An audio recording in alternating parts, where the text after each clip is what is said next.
Olá, meus queridos amigos e minhas queridas amigas, eu estou aqui para dar prosseguimento às nossas discussões sobre o pensamento de Comte, de Augusto Comte, que foi tema da nossa aula anterior. E existem alguns aspectos que são importantes e nós vamos retomar esses aspectos e vamos dar continuidade à nossa discussão, apresentando aspectos novos a respeito do pensamento de Comte. Como eu disse para vocês, o Comte ele é um pensador pioneiro aí na sociologia e ele também é pioneiro na criação de uma escola de pensamento, de uma certa filosofia positivista, que também acabou se tornando uma certa forma de pensar a ciência. Nós vamos elaborar isso melhor ao longo das nossas conversas. Como eu disse para vocês nos vídeos anteriores, o Comte acreditava que existiam determinadas leis que deveriam reger os fenômenos da sociedade e o comportamento das pessoas também. E como eu disse também, ele queria encontrar essas regularidades da mesma forma que os cientistas da natureza buscam as regularidades nos fenômenos da física, da química, da biologia. E para começar essa discussão, então, eu acho que tem algumas ideias centrais no pensamento do Comte que nós temos que ressaltar. Então, uma ideia importante é a chamada Lei dos Três Estados, ou dos Três Estágios, né? Mais conhecida como Lei dos Três Estados. O que seria esta Lei dos Três Estados? Para o Comte, todas as sociedades do mundo passariam por três estádios sucessivos, três fases de desenvolvimento, que seriam a fase teológica, a fase metafísica e a fase positiva. Evidentemente, nós temos aí uma influência forte do evolucionismo, tal como ele se apresentava, né, se apresentaria também já nas ciências da natureza.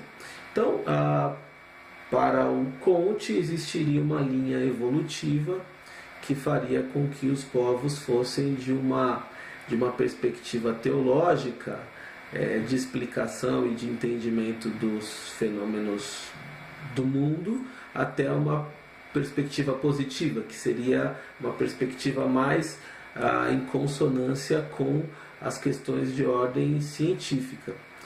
Então, evidentemente, dentro de cada uma destas fases existem subdivisões.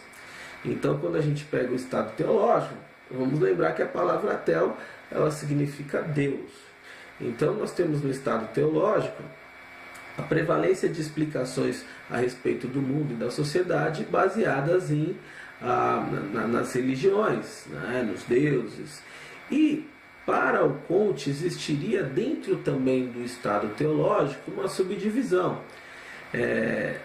Então, no estado teológico apresentaria-se dividido em três períodos sucessivos, que seriam o fetichismo, o politeísmo e o monoteísmo. Então, nós sabemos que a palavra fetiche ela se origina de um vocábulo que significa feitiço.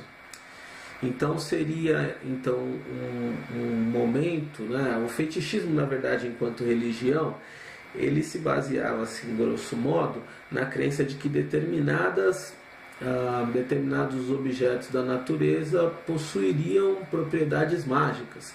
Então você tem uma pedra, você tem um vulcão, você tem alguma árvore, não sei.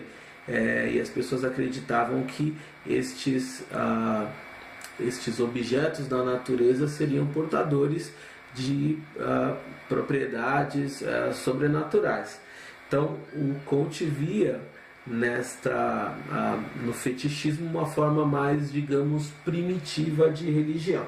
Embora a palavra primitiva não seja uma palavra muito benquista no campo das ciências sociais. O politeísmo seria a fase seguinte do desenvolvimento do Estado teológico. E no politeísmo predominam a crença em vários deuses, em várias divindades. E a forma, digamos, mais sofisticada, na visão do Comte, seria o monoteísmo. Então, no monoteísmo, nós temos o quê? Nós temos o predomínio de uma só divindade, com a prevalência de um certo distanciamento entre os seres e os seus princípios explicativos. Então, nesse estágio, o homem reuniria todas as propriedades presentes nas diversas divindades que seriam responsáveis por explicar as coisas tal como elas acontecem no mundo. O homem reuniria numa só divindade todas essas capacidades, essas propriedades. Então, se nós fôssemos pegar um exemplo, nós temos a mitologia, as religiões gregas, ou se nós fôssemos pegar mesmo o exemplo das religiões de matriz africana. Então você tem uma divindade sendo adorada num determinado lugar, gostando de um determinado alimento, sendo cultuada num determinado dia da semana. Na mitologia grega a mesma coisa. E nós temos já no cristianismo, muito embora nós precisaríamos, talvez devêssemos fazer uma discussão se o cristianismo é mesmo uma religião monoteísta, porque se nós formos pensar, por exemplo, no catolicismo, os santos, eles são adorados muitas vezes com tanta devoção quanto o próprio Deus. Mas não vamos estender essa discussão, né? Não, pelo menos não nesse momento. Mas o que acontece então com o judaísmo e com o cristianismo? Então você tem um Deus que ele é onipresente, onisciente, onipotente, e ele reúne todas as características, então todos os poderes, todo o saber, a gente acaba indo, né, partindo para um nível de abstração muito maior, porque você tem um Deus que controla tudo, que sabe tudo e que ao mesmo tempo está num lugar que é um não lugar também. Então, para o Comte, a fase teológica monoteísta seria aí uma etapa de transição já para o estado metafísico.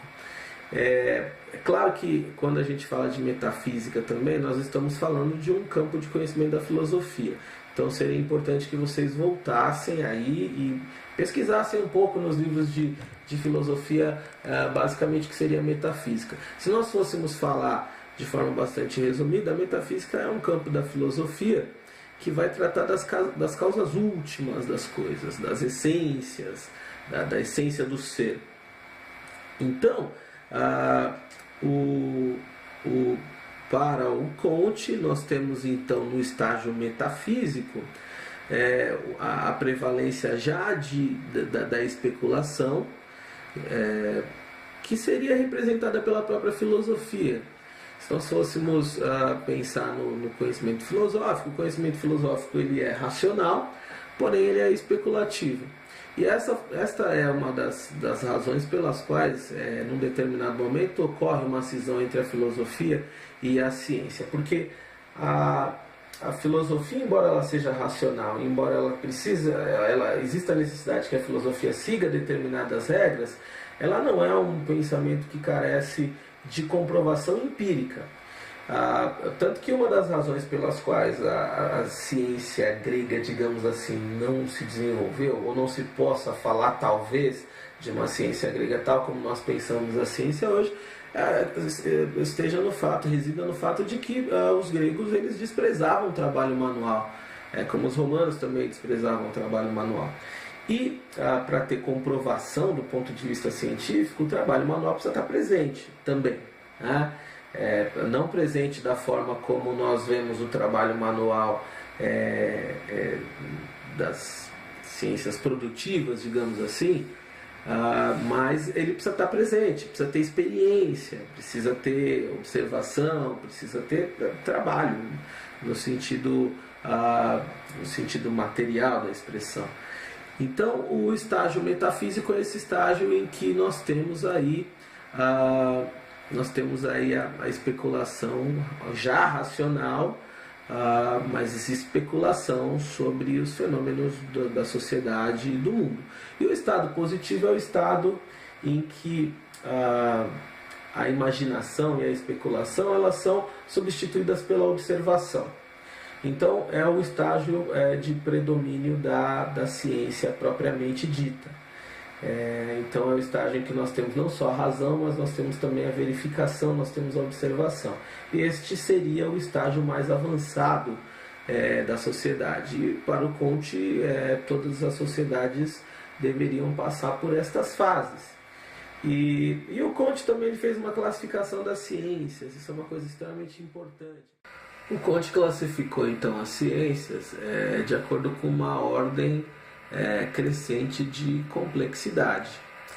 Então, de acordo com Comte, né, nós teríamos então a seguinte sequência em termos de complexidade. Então, as matemáticas, a astronomia, a física, a química, a biologia e a sociologia. Então existem aspectos aí específicos que fizeram com que Comte elaborasse essa classificação, e eu sugiro que vocês leiam da coleção Primeiros Passos o que é positivismo, e que vocês façam download também da coleção Os Pensadores, do volume sobre Augusto Comte, o Auguste Comte, que era originalmente aí o nome dele, a gente usa a forma aportuguesada, e leiam a introdução. Leiam a introdução, porque na introdução essas principais ideias estão expostas de forma bastante interessante. Isso pode ajudar bastante vocês na hora de estudar. E eu vou deixar também os links com alguns exercícios para vocês resolverem. Então, por hoje é só, e nós continuamos a nossa discussão nos nossos próximos encontros virtuais. Lembrando que aqueles que tiverem interesse em aulas particulares ou quiserem tirar dúvidas, podem me passar e-mail ou podem entrar em contato via WhatsApp neste número que aparece no início dos vídeos e também no final. Um grande abraço a todos e todas e até a próxima.